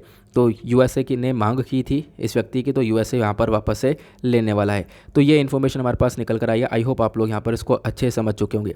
अब मैं फर्स्ट वाले आर्टिकल को थोड़ा सा कनेक्ट कर देता हूँ इसी से, ताकि आप लोग थोड़ा सा और अच्छे से समझ पाओ। ये आप लोग देख पाओगे, है ना। तो एक यूके का कोर्ट है वेडनेसडे के अंदर, मतलब यूके का जो कोर्ट है इन्होंने कल वेडनेसडे में एक फॉर्मल ऑर्डर जारी कर दिया है। वो ये है कि हम लोग क्या करेंगे, विकीलीक के फाउंडर जूलियन असांज को यूएस को दे देंगे, ठीक है। तो ये यहाँ पर इन्फॉर्मेशन आई है क्योंकि जूलियन असांज ने इराक और अफगानिस्तान के वॉर के बारे में जो सीक्रेट फाइल्स थी, वो सीक्रेट फाइल्स यहाँ पर पब्लिकली अवेलेबल करवा दी थी। यहाँ पर सारी इन्फॉर्मेशन यूएस की निकाल कर दे दी थी। क्लियर हुआ? चलो आगे चलते हैं नेक्स्ट एडिटोरियल की तरफ। काफ़ी लेंदी सा हो चुका है लेकिन इंपॉर्टेंट था क्योंकि ये चर्चा में है और आने वाले टाइम पर और भी चर्चा में रहने वाला है। लेकिन पूरा इशू क्या था आई होप आप लोग समझ गए होंगे। अगले आर्टिकल में डिस्कस करेंगे। यहाँ पे एक डेटा पॉइंट है हमारे पास। ये डेटा पॉइंट बात करता है एनवायरमेंट को लेकर, इसको भी देख लेते हैं। एक अच्छा डेटा पॉइंट है, अपने पास स्क्रीनशॉट लेकर रख सकते हो। यहाँ पे बात की गई कार्बन डाइऑक्साइड के बारे में। अगर हम लोग बात करें तो देखो आज के टाइम पर आपको क्लाइमेट चेंज देखने को मिलेगा दुनिया भर में। दुनिया भर में क्या है, पोल्यूशन ज़्यादा हो रहा है। पोल्यूशन की वजह से आप लोग देख पाओगे कि जो है इतनी सारी प्रॉब्लम्स देखने को मिल रही हैं। लगातार हमारे जो बर्फ़ है, जो ग्लेशियर्स है वो पिघल रहे हैं, सी का लेवल बढ़ रहा है। इसकी वजह से जो आइलैंड कंट्रीज़ है वो डूबती हुई नज़र आ रही हैं, कोस्टल एरियाज़ डूबते हुए नज़र आ रहे हैं। तो ये सारी प्रॉब्लम्स यहाँ पे क्लाइमेट चेंज की वजह से देखने को मिल रही हैं। तो वही डेटा यहाँ पर दिया गया भाई, क्लाइमेट के अंदर क्या क्या इफेक्ट हो रहा है। सबसे पहली चीज़ कार्बन डाइऑक्साइड। जो मानव की एक्टिविटीज़ है, मानव के कुछ ऐसे काम है, ह्यूमन एक्टिविटीज़ की वजह से आप देख पाओगे लगातार कार्बन डाइऑक्साइड इंक्रीज़ हो रहा है। और ये डेटा आप देख पाओगे 2007 से ये ग्राफ ऊपर ही चढ़ता हुआ गया है। ठीक है, ये लगातार ये कार्बन डाइऑक्साइड कितना इंक्रीज़ हुआ एटमॉस्फेयर के अंदर वो ग्राफ ड्रॉ किया गया। 2022 के अंदर आप लोग देख पा रहे होंगे ये जो CO2 है ये 417 ppm मतलब पार्ट्स पर मिलियन तक पहुंच चुका है। क्लियर हुआ। फिर उसके बाद ये आपको देखने को मिलेगा टेम्परेचर के बारे में। अब ऑब्वियस सी बात है, कार्बन डाइऑक्साइड बढ़ेगा, टेम्परेचर भी इंक्रीज़ होगा। तो यहाँ पर आप देख पाओगे दूसरा जो ग्राफ दिया गया है वो टेम्परेचर का ग्राफ दिया गया है। टेम्परेचर आप देखोगे तो ये भी आप लगातार बढ़ता हुआ नज़र आएगा, ये आप देख पाओगे। ठीक है, फिर उसके बाद टेम्परेचर के बाद नीचे ये वाला जो ग्राफ दिया गया है ये आइस को लेकर दिया गया है। जो आर्कटिक का आइस है, मतलब कि आर्कटिक वाला जो रीजन है वहाँ पर जो बर्फ़ आपको देखने को मिलती है, भारी भरकम बर्फ़, वो डिक्लाइन हो रही है, लगातार कम हो रही है। वो डिक्लाइन कितनी हो रही है तो आप लोग यहाँ पर देख पा रहे होंगे, ये मिलियन स्क्वायर किलोमीटर के अंदर डेटा है। तो ये आप देख पाओगे 1984 के अंदर बहुत ज़्यादा बर्फ़ हुआ करती थी, लेकिन आज के टाइम पर ये गिरती गिरती गिरती गिरती आप देख पाओगे। ये जो ग्राफ है इसको आप लोग सीधा सीधा देखो तो लास्ट में बहुत ज़्यादा डाउन हो चुका है। मतलब बर्फ़ लगातार पिघल रही है, और बर्फ़ पिघल रही है इसकी वजह से क्या हो रहा है, जो दुनिया भर में सी लेवल है वो बढ़ रहा है। और उसके पीछे का रीज़न ग्लोबल वार्मिंग है। मतलब ये सब कुछ आपस में एक दूसरे से कनेक्टेड है। ठीक है, तो इससे देखो अभी तो प्रॉब्लम देखने को मिल रही है, लेकिन आने वाले टाइम पर ये प्रॉब्लम और भी बहुत ज़्यादा बढ़ जाने वाली हैं। इनफैक्ट बताया गया कि पिछले 10 सालों के अंदर अभी जो बर्फ़ पिघली है उसमें 13% का रेट ऑफ चेंज देखने को मिला है। मतलब 13% से बर्फ़ पिघलती हुई नज़र आई है। फिर उसके बाद आइस शीट के बारे में चर्चा की गई। ये तो हमने आर्कटिक वाले रीजन के बारे में चर्चा की है। अब बात करते हैं एंटार्क्टिक वाले में। ठीक है, आर्कटिक वाला मतलब ऊपर वाला हिस्सा हो गया हमारे अर्थ का, एंटार्क्टिक वाला हमारा नीचे वाला हिस्सा हो गया, ये आपको पता ही होगा। अब एंटार्क्टिक वाले रीजन की बात करते हैं तो यहाँ पे जो आपको ग्रीनलैंड देखने को मिलेगा और खासकर जो एंटार्क्टिक आइस शीट्स देखने को मिल जाती हैं वो लगातार आप कह सकते हो अगेन यहाँ पर भी बर्फ़ लगातार पिघलती हुई नज़र आ रही है। तो आप देख पाओगे यहाँ पर रेट ऑफ चेंज और ज़्यादा बड़ा देखने को मिला है। जो एंटार्क्टिक का मास है वो लगातार डिक्रीज होता हुआ नज़र आए। यहाँ पर भी आप देख पाओगे लगातार बर्फ़ पिघल रही है। एग्जैक्टली यहाँ पे मेंशन किया गया, इसके पीछे भी आपको एक ग्लोबल वार्मिंग का कारण देखने को मिल जाता है। ठीक है, ये क्लियर हुआ। फिर उसके बाद यहाँ पे नेक्स्ट जो ग्राफ दिया गया है वो सी लेवल को लेकर दिया गया है कि लगातार जो सी लेवल है वो भी आपको इंक्रीज़ होता हुआ नज़र आएगा। जो ग्लोबल सी लेवल है ये लगातार आप कह सकते हो कि इंक्रीज़ हुआ है। मतलब कि ऑब्वियस ही बात है, जब बर्फ़ पिघलेगा तो समुद्र का लेवल बढ़ेगा। तो 1995 से आप देख पाओगे तो अभी तक यहाँ पर लगभग 102 mm तक यहाँ पर ये सी लेवल इंक्रीज़ हुआ है, ऐसा बताया गया। फिर उसके बाद यहाँ पर ओशन हीट कंटेंट की बात करें तो ओशन के अंदर जो गर्मी वगैरह है वो भी यहाँ पर आप देख पाओगे लगातार इंक्रीज़ हुई है। 1963 के कंपैरिजन में आज के टाइम पर आप देख पाओगे लगातार ये ग्राफ ऊपर चढ़ता हुआ नज़र आ रहा है। तो ये बेसिकली क्लाइमेट चेंज को लेकर सारी इन्फॉर्मेशन दी गई है। आप लोग चाहो तो अब एक अच्छा सा स्क्रीनशॉट ले सकते हो, अपने पास ये डेटा रख सकते हो, आपको डेफिनेटली हेल्प करेगा। बाकी ये स्क्रीनशॉट मैं आपके साथ शेयर कर दूंगा PDF के अंदर में। आगे चलते हैं। तो मतलब सिनेरियो कितना ख़राब है क्लाइमेट को लेकर तो आप लोग देख रहे हो। तो इस प्रकार से आप लोग भी ग्राफ वगैरह ड्रॉ कर सकते हो जो कि डेफिनेटली आपको हेल्प करेगा। बाकी एक आर्टिकल आपको ये देखने को मिलता है नेक्स्ट एडिटोरियल के अंदर मेंशन किया गया है when the stars came out. यहाँ पे जो ऑथर हैं जिनका नाम है पीटर रोनाल्ड डिसोजा। अब ये कौन है तो इनके बारे में थोड़ा सा डिस्कस कर लेते हैं। ये यहाँ पर डीडे कोसाम्बी विजिटिंग प्रोफेसर आपको देखने को मिलेंगे गोवा यूनिवर्सिटी के। अब इन्होंने यहाँ पर टेलीस्कोप के बारे में इन्फॉर्मेशन दी है, स्पेस टेक्नोलॉजी के बारे में काफ़ी सारी मतलब जानकारियाँ दी हैं। सबसे पहली चीज़ यहाँ पर बताया कि देखो आज के टाइम पर इंडिविजुअलिज्म और कलेक्टिज्म के बीच में यहाँ पर उन्होंने डिफरेंस समझाया। मतलब कि देख पाओगे काफ़ी जगह पर एक अकेला इंसान है, इलॉन मस्क, जेफ बेजोस, ठीक है, स्टीफन स्क्वार्ज़म, ये सारे लोग यहाँ पर अलग से, मुकेश अंबानी, आप देख पाओगे इन्होंने अपनी अलग से पहचान बनाई है एज अ इंडिविजुअल। लेकिन यहाँ पर ये अलग से पहचान बनाई है एज अ इंडिविजुअल, लेकिन आप दूसरी तरफ देखोगे तो हम साथ में मिलकर कोलैबोरेशन करके भी एक अच्छा काम कर सकते हैं, जैसा कि यहाँ पर ये टेलीस्कोप के अंदर किया गया। टेलीस्कोप के अंदर क्या किया गया, बहुत सारे कोलेब्रेशंस हुए हैं, बहुत सारे ग्रुप्स ने मिलकर एक यहाँ पर ये जेम्स वेब टेलीस्कोप को लॉन्च किया है। जेम्स वेब टेलीस्कोप जो कि पिछले साल दिसंबर में लॉन्च किया गया था, आपको पता होगा। ये टेलीस्कोप क्या करेगा, ये अंतरिक्ष में बहुत अच्छे से निगरानी रखेगा। ठीक है, चलो मैं इस टेलीस्कोप के बारे में बताता हूँ। असली आर्टिकल यहाँ पर स्टार्ट होता है यहाँ से। ऑथर ने मेंशन किया कि लगभग आप कह सकते हो इस जेम्स वेब टेलीस्कोप को बनाने के लिए 9.7 बिलियन डॉलर्स लगे। तो 9.7 बिलियन डॉलर्स से ये जेम्स वेब टेलीस्कोप तैयार हुआ और अभी तक का सबसे इम्पॉर्टेंट टेक्नोलॉजिकल अचीवमेंट है ये हमारा पिछले कुछ सालों के अंदर में। फिर उसके बाद बताया गया इसका मेजर काम क्या होने वाला है। देखो, इसका मेजर काम होने वाला है स्पेस के अंदर की जानकारियाँ। ये टेलीस्कोप हम लोग को देगा स्पेस के अंदर जानकारियाँ देख देख कर। तो एक प्रोजेक्ट है जिसके ऊपर बहुत लंबे समय से काम चल रहा था। नाउ फाइनली यहाँ पर इसको हम लोग यूज़ कर रहे हैं। बट इससे पहले एक और टेलीस्कोप हुआ करता था, आपको पता होगा, हबल स्पेस टेलीस्कोप। ठीक है, तो हबल को रिप्लेस कर रहेगा यहाँ पर जेम्स वेब। आप लोग इसको भी ध्यान में ऐसे रख सकते हो। क्लियर हुआ। यहाँ पे मेंशन किया गया ये जो टेलीस्कोप है, ये टेलीस्कोप अपने आप में एक टक्कर देने वाला टेलीस्कोप देखने को मिलेगा सभी को। सबसे बड़ी चीज़ आपको ये देखने को मिल जाएगी, जेम्स वेब टेलीस्कोप को यहाँ पे जो स्टार्टिंग में लाया गया था, ये हम लोग लेकर आए थे कि हम लोग स्पेस के बारे में काफ़ी सारी जानकारी ले पाएंगे और अपने प्लान के अकॉर्डिंग हम लोगों ने यहाँ पर काम किया। और साथ ही साथ यहाँ पर अब हमारे पास क्षमता है कि हम लोग स्पेस को और गहराई से देख सकें। ठीक है, और वो यहाँ पर ये काम करके देगा हमें टेलीस्कोप। इस टेलीस्कोप की वजह से हम लोग को नई नई इन्फॉर्मेशन, नई नई नॉलेज मिलेगी कि कैसे पूरा यूनिवर्स बना है, कैसे यूनिवर्स ओरिजिन हुआ, ये हमारे पास इन्फॉर्मेशन मिलती रहेगी। इससे पहले भी यहाँ पर आप कह सकते हो कि हमारे पास एक टेलीस्कोप था, हबल स्पेस टेलीस्कोप, वो इन्फॉर्मेशन दी गई है, मैं आपको ऑलरेडी बता चुका हूँ। लेकिन अब की बार का जो ये नया टेलीस्कोप है जेम्स वेब वाला, इसके अंदर बहुत सारे अलग अलग चेंजेस देखने को मिल जाएंगे। यहाँ पे बताया गया यह हम लोग को 150 मिलियन साल पहले ले जाकर भी बहुत सारी इन्फॉर्मेशन देगा। मतलब बताएगा कि हमारे यूनिवर्स का ओरिजिन कैसे हुआ, कैसे अंतरिक्ष बना। ये सारे काम किए जाएंगे इस टेलीस्कोप से। साथ साथ ये जो प्रोजेक्ट है, इसका मेजर काम ये भी होने वाला है कि हम लोग को समझाए कि गैलेक्सीज़ कैसे बनी है।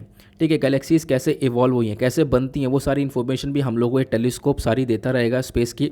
साथ ही साथ हम लोग को यहाँ पर एविडेंस देगा डार्क मैटर का। डार्क मैटर क्या है मैं आपको बता चुका हूँ ऑलरेडी। पहले भी डार्क मैटर और डार्क एनर्जी के बारे में आपको पता होगा, मैंने काफ़ी सारी इन्फॉर्मेशन आपको प्रोवाइड करवाई थी। नहीं पता है तो एक सेकेंड रुक जाओ, मैं आपको थोड़ा सा वो इन्फॉर्मेशन भी दे देता हूँ। कहाँ गया यार, मैंने लाया तो था यार, एक सेकेंड रुक जाओ। हाँ, जब लोग बात करते हैं डार्क मैटर और डार्क एनर्जी की, तो आपको जो भी एरिया है उसके अंदर जो डार्क मैटर है वो 27% का तक का देखने को मिल जाता है। डार्क मैटर होता क्या है तो वो भी आपको मैं बता देता हूँ। एक सेकंड रुक जाओ, यहाँ पे हम लोग डायरेक्टली ना शो चैट पे चलते हैं और डार्क मैटर के बारे में पढ़ते हैं। यहाँ पे डार्क मैटर को लेकर कुछ जानकारी मैंने दे रखी है। देखो, डार्क मैटर जो होता है ना, वो चीज़ों को आपस में अट्रैक्ट करता है, जोड़ कर रखता है। जो डार्क एनर्जी होती है वो आप चीज़ों को दूर दूर भेजती है। ठीक है, तो यहाँ पे गैलेक्सीज जो भी हमारी अंतरिक्ष के अंदर, उन गैलेक्सीज को होल्ड करने का काम करता है डार्क मैटर। तो डार्क मैटर को लेकर हमारे पास ज़्यादा जानकारियाँ हैं नहीं। तो ये जो प्रोजेक्ट है, ये जो हमारा टेलीस्कोप है, वो क्या करेगा, वो समझाएगा गैलेक्सीज कैसे बनी है, प्लस यहाँ पर बताएगा डार्क मैटर का एविडेंस क्या है। उसके बाद यहाँ पे हम लोग को कुछ इमेजेस कैप्चर करके देगा, प्लैनेट्स की जो इमेजेस है वो कैप्चर करके देगा। अभी कुछ रिसेंटली इमेजेस दी हैं, वो बहुत सुपर कूल इमेजेस आपको देखने को मिल जाएंगी। फिर उसका साथ साथ यहाँ पे बताया गया इसका जो इम्पैक्ट है वो डेफिनेटली एक बहुत बड़ा होने वाला है। हम लोग और भी बहुत सारे नए नए काम कर पाएंगे। यहाँ पर इसका एक इम्पैक्ट यूनिवर्स के ऊपर भी बहुत तगड़ा देखने को मिलेगा। फिर उसके साथ साथ यहाँ पर और इन्फॉर्मेशन दी गई है, जैसे कि यहाँ पर आप देख पाओगे एग्जैक्टली यहाँ पे आप देख पाओगे। देखो, ये जो प्रोजेक्ट है, इस प्रोजेक्ट का जो भी यहाँ पर गोल था, वो बेसिकली जो था वो स्पेस को अच्छे से डीपर तरीके से गहराई से देखना, वो हम लोग यहाँ पर अभी कर रहे हैं। ये बेसिकली एक कोलैबोरेटिव अप्रोच था जहाँ पे मेजरली काम किया गया है काफ़ी सारे लोगों और काफ़ी सारे ग्रुप्स के थ्रू मिलकर। साथ साथ बताया गया कि मान लो एक प्रोजेक्ट का जो एम्बिशन है वो ये है कि हम यूनिवर्स को अंडरस्टैंड करेंगे। ठीक है, यूनिवर्स को समझेंगे, है ना, और उसके ऊपर हम लोग अगर काम कर रहे हैं तो उसका जो एग्जीक्यूशन है वो बेसिकली यहाँ पर कलेक्टिज़म को मांगता है। मतलब कि यहाँ पर ग्रुप्स हों, साथ में यहाँ पर लोग हों जो कि आपस में मिलकर काम करेंगे, तभी उस चीज़ को हम लोग उस बड़ी चीज़ को अचीव कर पाएंगे। तो आपस में मिलकर काम किया जाएगा ग्रुप्स के थ्रू, कंट्रीज़ के थ्रू, तो हम लोग उस चीज़ को अचीव कर पाएंगे। ये यहाँ पर मेंशन किया गया। तो एक नया कलेक्टिज़म ये हम लोग को देखने को मिला है, जहाँ पर जो साइंटिस्ट थे, इंजीनियर्स थे, इन्होंने आपस में कोलैबोरेट किया और यहाँ पे एक नई चीज़ हम लोग को प्रोड्यूस करके दी है जो कि डेफिनेटली अर्थ को यहाँ पे हेल्प करेगी। वो है एक टेलीस्कोप जिसके बारे में अभी हम लोग चर्चा कर ही रहे हैं, वो है जेम्स वेब टेलीस्कोप। ठीक है, इसको अगर हम लोग हबल स्पेस से कंपेयर करें जो हमारे पास पहले वाला है, तो हबल स्पेस की जो लोकेशन है वो अर्थ से 550 किलोमीटर दूरी पर देखने को मिलेगी। लेकिन जो जेम्स वेब वाला है जिसको हमने रिसेंटली लॉन्च किया है, तो इसको लोकेट किया गया है अर्थ से लगभग 1.5 मिलियन किलोमीटर्स की दूरी पर। तो जेम्स वेब वाला जो है वो डेफिनेटली और डीपर गया हुआ है, जो हम लोग को और डिटेलिंग वाली इन्फॉर्मेशन प्रोवाइड करवाएगा, ये यहाँ पर बताया गया। नाउ ये जो लॉन्च है इस पूरे सैटेलाइट का, ये 25 दिसंबर को किया गया था। आपको याद होना चाहिए 25 दिसंबर को हमने जेम्स वेब टेलीस्कोप को लॉन्च किया था।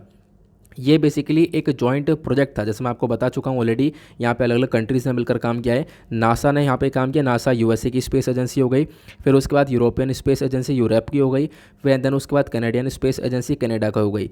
तो यहाँ पर इनके साथ साथ कुछ और भी यूनिवर्सिटीज़ थी, कुछ ऑर्गेनाइजेशंस थे, कंपनीज़ थी, ठीक है, लगभग 14 देशों की, जिन्होंने मिलकर यहाँ पे काम किया और देन उसके बाद यहाँ पर इसको फाइनली लॉन्च कर दिया है। बाकी यहाँ पे बताया गया जो साइंस और टेक्नोलॉजी है वो आज के टाइम पर काफ़ी बढ़ चुकी है, आपको पता ही है। लेकिन यहाँ पर आप देख पाओगे एक चीज़ ये भी देखने को मिल जाती है, जो हमने नया नया ये टेलीस्कोप लॉन्च किया है, इसके अंदर काफ़ी सारी कैपेबिलिटीज़ हैं, ठीक है। ये यहाँ पर मेंशन किया गया, कुछ मिरर को लेकर चर्चा की गई, उसको ना भी पढ़ोगे तो भी यहाँ पर चलने वाला है फिलहाल। उसके बाद यहाँ पर एट द लास्ट आप लोग ये देख पाओगे जो ये कोलैबोरेटिव अचीवमेंट है, इसने डेफिनेटली बहुत कुछ अचीव करके हम लोग को दिया तो है। अब हम लोग आने वाले टाइम पर भी कुछ नया अचीव करेंगे, कुछ नई नॉलेजेस हमारे पास आएगी, ठीक है, कुछ नई नॉलेजेस हम लोग को पता चलेंगी। यहाँ पे बताया गया हबल ने भी हम लोग को बहुत सारी माइंड ब्लोइंग पिक्चर्स दी हैं, ऐसा हमें बताया गया, ठीक है। बहुत अच्छी अच्छी पिक्चर्स हबल ने हम लोग को दी है। मैंने सॉरी अभी जेम्स वेब का शायद नाम ले लिया था, लेकिन हमें बताया गया हेरोइक कलेक्शन देखने को मिला है। हबल जो स्पेस था टेलीस्कोप था, इसने हम लोग को लगून नेबुला और इन सब चीज़ों की पिक्चर दी है। और इसी प्रकार से जो हमारा जेम्स वेब टेलीस्कोप होने वाला है, ये भी हम लोग को बहुत सारी हेवन वाली पिक्चर देने वाला है, बहुत शानदार पिक्चर देने वाला है। ये यहाँ पर ऑथर का मेंशन्ड है, ठीक है। जो हेवन टेलीस्कोप जो हमारा ये जेम्स वेब टेलीस्कोप है, ये काफ़ी कुछ चीज़ें हम लोग को प्रोवाइड करवाएगा। वापस देखो बार बार चीज़ें ये लिखी हुई हैं कि ये जो टेलीस्कोप है डेफिनेटली ये हम लोग को काफ़ी कुछ देने वाला है, जिसको हम लोगों ने कलेक्टिवली बनाया, ठीक है। तो ये इन्फॉर्मेशन है, आई होप आप लोग यहाँ पर समझ गए होंगे जेम्स वेब टेलीस्कोप क्या है और हबल टेलीस्कोप क्या है, दोनों के बीच का क्या डिफरेंस है, वो भी आप लोगों को क्लियर हो गया होगा। देन उसके बाद एक आर्टिकल आपको ये देखने को मिलेगा, यहाँ पे मेंशन किया गया है दिल्ली एमसीए एक्ट के बारे में। वो एमसीए एक्ट के बारे में क्या चर्चा हो रही है मैं आपको थोड़ा सा समझा देता हूँ। देखो, Delhi municipal corporation amendment act 2022 ये क्या है पहले इसको समझो, ठीक है, फिर उसके बाद कहानी में आगे बढ़ेंगे। तो रिसेंटली यहाँ पर इस एक्ट को पास कर दिया गया है। इस आर्टिकल को आप लोग जीएस पेपर 2 से रिलेट कर पाओगे। मैं आपको समझाऊंगा म्यूनिसिपल कॉरपोरेशन क्या होती हैं। देखो, अब इस एक्ट को दिल्ली लेकर आया और दिल्ली ने यहाँ पर इसको पूरी तरह से टेबल किया। यहाँ पे क्या हो रहा है, यहाँ पे ये हो रहा है कि जो सरकार है हमारी सेंट्रल गवर्नमेंट, वो यहाँ पर ज़्यादातर पावर्स अपने पास में लेती हुई नज़र आ रही है। ये आप लोगों को देखने को मिलेगा।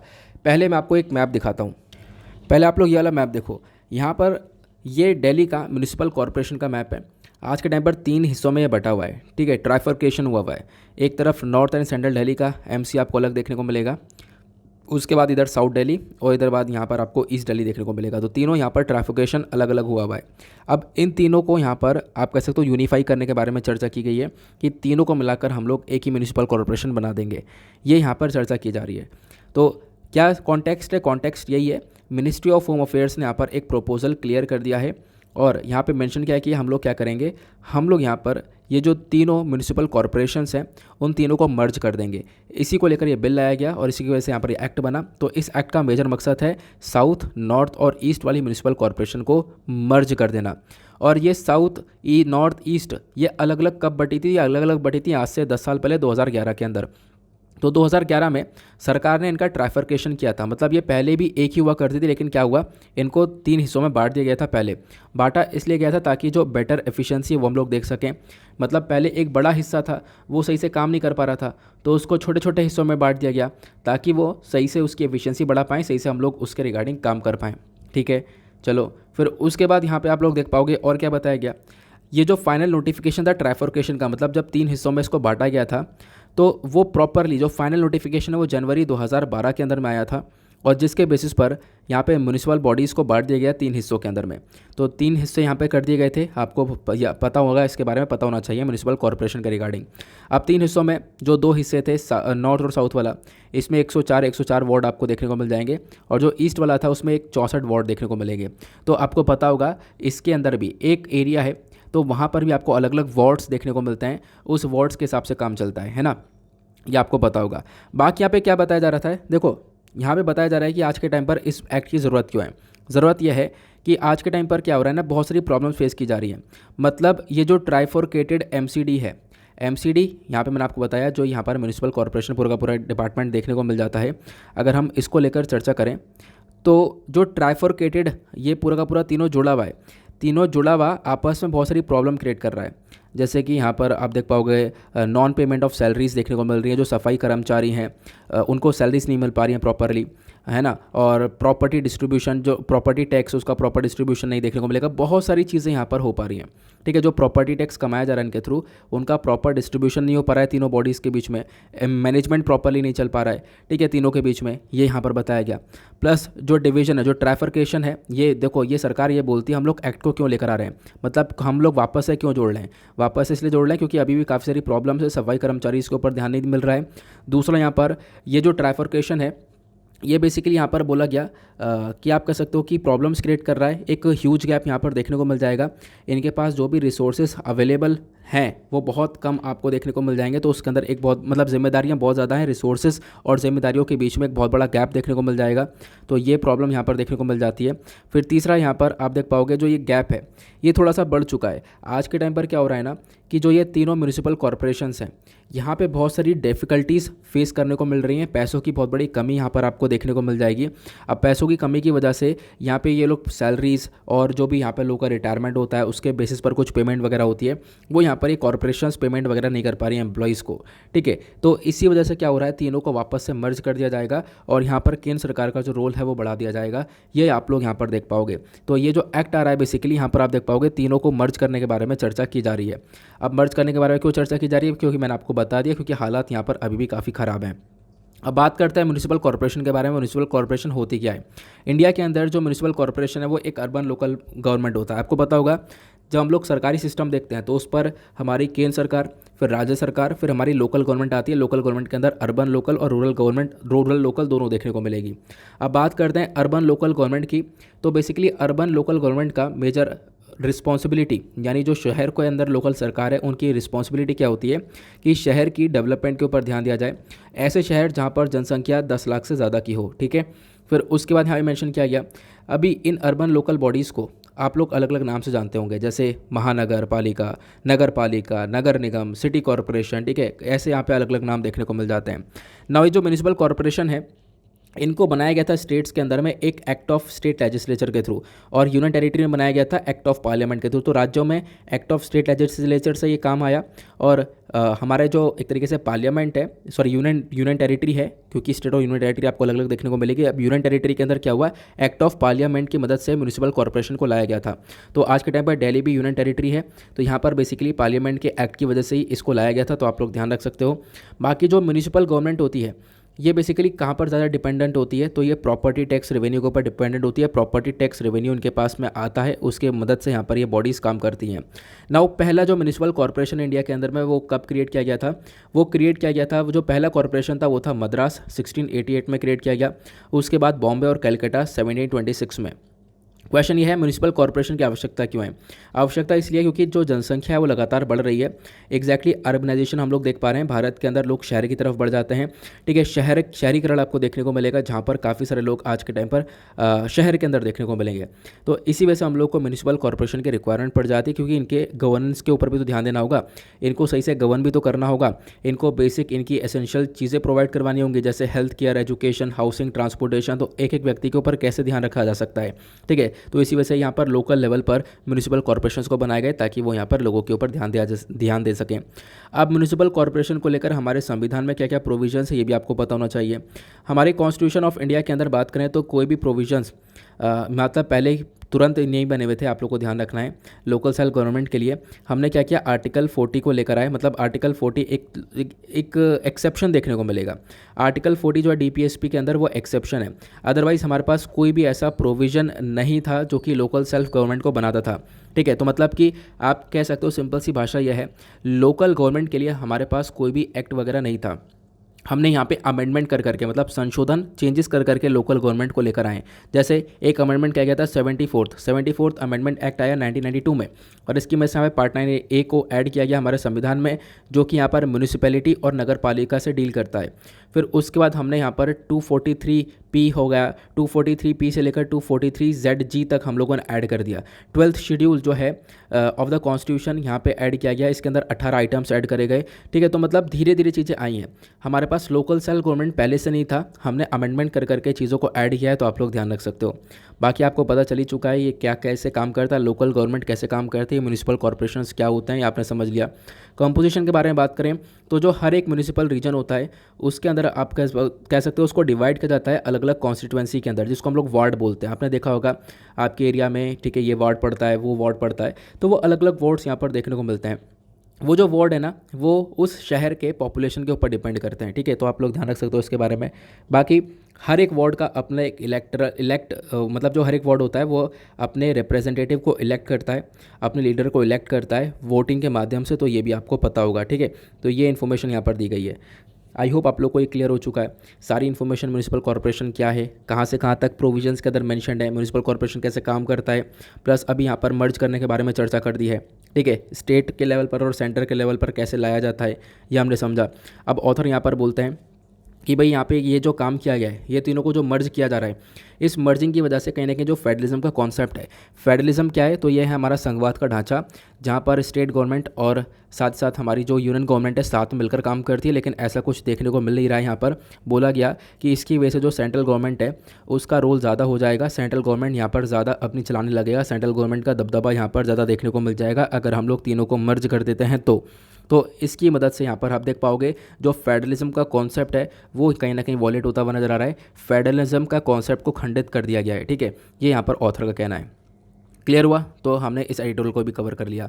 तो ये कुछ इन्फॉर्मेशन थी, आई होप आप लोगों को सारी चीज़ें अच्छे से क्लियर हो गई हैं। देन उसके बाद हमने एक थंबनेल लगा रखा है, आपको पता होगा। थंबनेल के अंदर मेंशन्ड है कि इंडिया के अंदर जो एक्सट्रीम पॉवर्टी है वो कम हुई है। वो बिल्कुल सही बात है। यहाँ पे क्या हुआ, रिसेंटली यहाँ पर वर्ल्ड बैंक के थ्रू एक रिपोर्ट आती है, ठीक है, इंडिया की पॉवर्टी को लेकर कुछ पेपर्स वगैरह ये पब्लिश करते हैं। उसका टाइटल क्या है, उसका टाइटल है poverty has declined over the last decade. ठीक है, यहाँ पे आप लोग देख पाओगे। और यहाँ पे इन्होंने क्या चीज़ें मेंशन करी हैं, इन्होंने मेंशन करी है कि भाई वाकई में भारत के अंदर जो एक्सट्रीम पॉवर्टी है, देखो पॉवर्टी नहीं, एक है गरीबी और एक है एक्सट्रीम गरीबी। एक्सट्रीम गरीबी मतलब बहुत ही ज़्यादा बुरे हालात हैं, तो एक्सट्रीम पॉवर्टी डिक्लाइन हुई है। एग्जैक्टली अगर मैं डायरेक्टली रिपोर्ट के ऊपर लेकर चलूँ तो इस रिपोर्ट ने बताया कि भारत के अंदर 12.3% से 12.3% से यहाँ पर एक्सट्रीम पॉवर्टी कम हुई है, लो होती हुई नजर आई है। 2011 के अंदर ये पॉवर्टी 22.5% हुआ करती थी और 2019 के अंदर आप देख पाओगे काफ़ी हद तक कम हो गई है। ठीक है, ये यहाँ पर मेंशन किया गया। तो मतलब बीच का जो डिफरेंस है, मतलब आप कह सकते हो गरीबी के अंदर सुधार देखने को मिला है। इनफैक्ट वर्ल्ड बैंक ने तो ये तक बोल दिया कि इस एक्सट्रीम पॉवर्टी पूरी तरह से ख़त्म हो चुकी है हमारे इंडिया के अंदर में। अब क्वेश्चन ये है कि ये डिसाइड कैसे किया जा रहा है, एक्सट्रीम पॉवर्टी क्या है, कैसे यहाँ पे डिसाइड कर रहे हैं। देखो वर्ल्ड बैंक ने डिफाइन कर रखा है इसको। वर्ल्ड बैंक ने बोला है कि अगर एक व्यक्ति के पास में $1.90 पर पर्सन मतलब पर डे अगर उसके पास है, ठीक है, तो यहाँ पर आप कह सकते हो वो एक्सट्रीम पॉवर्टी कैटेगरी के अंदर नहीं आएगा। मतलब कि आप कह सकते हो $2 के आसपास अगर उसका पैसा देखने को मिल रहा है, ठीक है, मतलब कि अगर एक्सट्रीम पॉवर्टी कौन सी है, मतलब एक बहुत ज़्यादा गरीबी कौन सी है, अगर किसी व्यक्ति के पास में रोज़ाना $1.90 से भी कम रुपया है, ठीक है, वो एक्सट्रीम पॉवर्टी की कैटेगरी है। तो मतलब इतना होगा, इससे ऊपर का थोड़ा पैसा होगा तो वो एक्सट्रीम पॉवर्टी से बाहर है। तो आप लोग देख पाओगे, तो आज के टाइम पर ये सिनेरियो देखने को मिला है। बाकी पॉवर्टी को लेकर इसी रिपोर्ट ने रूरल वर्सेस अर्बन पॉवर्टी के बीच में डिफरेंस कर रखा है। यहाँ पे बताया कि भाई देखो जो रूरल एरियाज़ है, जो गाँव वाले एरियाज़ है, यहाँ पर गरीबी कम हुई है और जो शहर वाले एरियाज़ हैं यहाँ पर गरीबी बढ़ती हुई नजर आई है। ये भी हमारे पास डेटा निकल कर आता है। तो ये सारी बातें इस रिपोर्ट ने बताई हैं। इस रिपोर्ट का मैं एक डिटेल एनालिसिस भी करने वाला हूँ, ठीक है। तो अभी फिलहाल ये रिपोर्ट कल ही परसों ही शायद आई है, तो इसको लेकर काफ़ी चर्चा हो रही, तो मैंने सोचा आपको इसके बारे में एक आइडिया दे देता हूँ। फिर उसके बाद क्या होगा, इसका एक प्रॉपर एनालिसिस भी मैं लेकर आऊँगा इस रिपोर्ट का, ठीक है। ना तो फिर करंट अफेयर में कवर करवा दूंगा, लेकिन कवर ज़रूर होगा क्योंकि एक इंपॉर्टेंट आर्टिकल है। ओके ना, फिर उसके बाद क्वेश्चन को देख लेते हैं। स्टार्टिंग में आपसे क्वेश्चन पूछा गया था कि आपको इंडियन ओशन नेवल सिंपोजियम के रिगार्डिंग बताना है कौन सा स्टेटमेंट करेक्ट है। तो इसका करेक्ट आंसर आपको यहाँ पर आंसर बी देखने को मिलेगा, क्योंकि यहाँ पर जो इंडियन ओशन नेवल सिंपोजियम है ये वाकई में एक ऐसा इनिशिएटिव है जो कि इंडियन ओशन रीजन के अंदर जो कंट्रीज़ हैं उनके बीच में कोऑपरेशन को लेकर ये वर्क करता है, मैरीटाइम कोऑपरेशन को इंक्रीज़ करने का काम करता है, ठीक है। तो यहाँ पर दूसरा स्टेटमेंट जो है वो करेक्ट आपको देखने को मिल जाता है। नाउ इसी के साथ करते हैं लेक्चर को समाप्त और मिलते हैं आप लोगों से नेक्स्ट वीडियो में। आज के लिए bye bye, have a nice day, thank you and जय हिंद।